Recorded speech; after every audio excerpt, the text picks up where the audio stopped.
The Proverbs paints for you a world more glorious and gorgeous than anything you could ever imagine. You ought to put all those things together and say, I want to live in that world.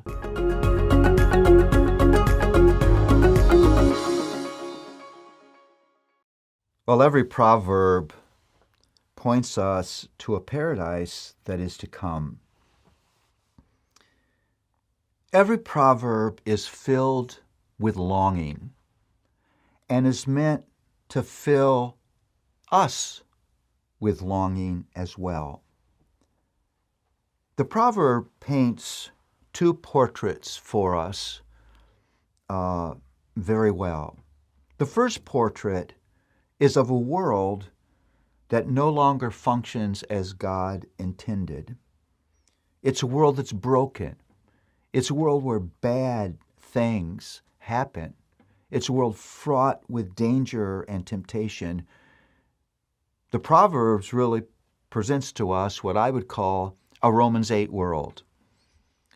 Romans 8 says that the whole world groans waiting for redemption. You groan when you're in pain. You groan when you're frustrated. You groan when you're hurting. You groan when things are not the way they seem like they should be. We live in a world that's groaning, that everywhere you look, things are broken. There's a song that I just love by Bob Dylan. Maybe it's the most biblically rooted song he ever wrote. It's called Everything's Broken. And it's stanza after stanza of broken things. And then there's one moment in the song where he says, you feel like you're choking. Everything is broken. It's that frustration that we all face. Why does it have to be this way? Maybe you say, this drives me crazy. Or why couldn't that work? Or why do we always fight? Or why can't we get in the car without conflict?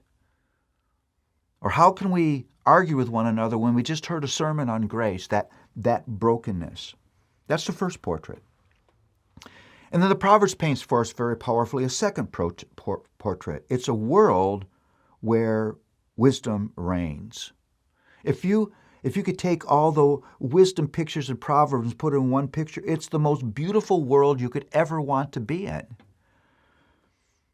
It's everything in its right place. It's shalom. Shalom doesn't just mean peace. It means everything in its right place, doing what it was meant to do.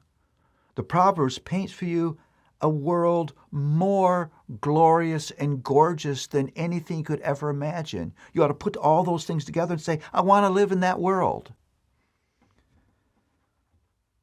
You see, we need the wisdom of the Proverbs because we live in between these two pictures, in between the picture of the broken world and the picture of the paradise, wisdom reigning world. Theologians say that we live between the already and the not yet.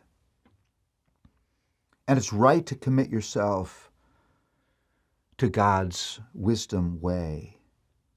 But even as you do that, you don't live in a world where wisdom reigns yet. It's coming. Because the Lord of the Proverbs will make all things new again. And His wisdom will reign for us and will reign in us forever and ever and ever. And that means a world of absolute righteousness and absolute peace. No more frustrations, no more suffering, no more sin, foolishness dead forever. Now, what the Proverbs is meant to do, most people don't talk about this, is produce longing for that world in you. Because the place you start marching toward that world is right here, right now. As you commit yourself to God's wisdom, you are taking steps toward the final reign of that wisdom forever and ever.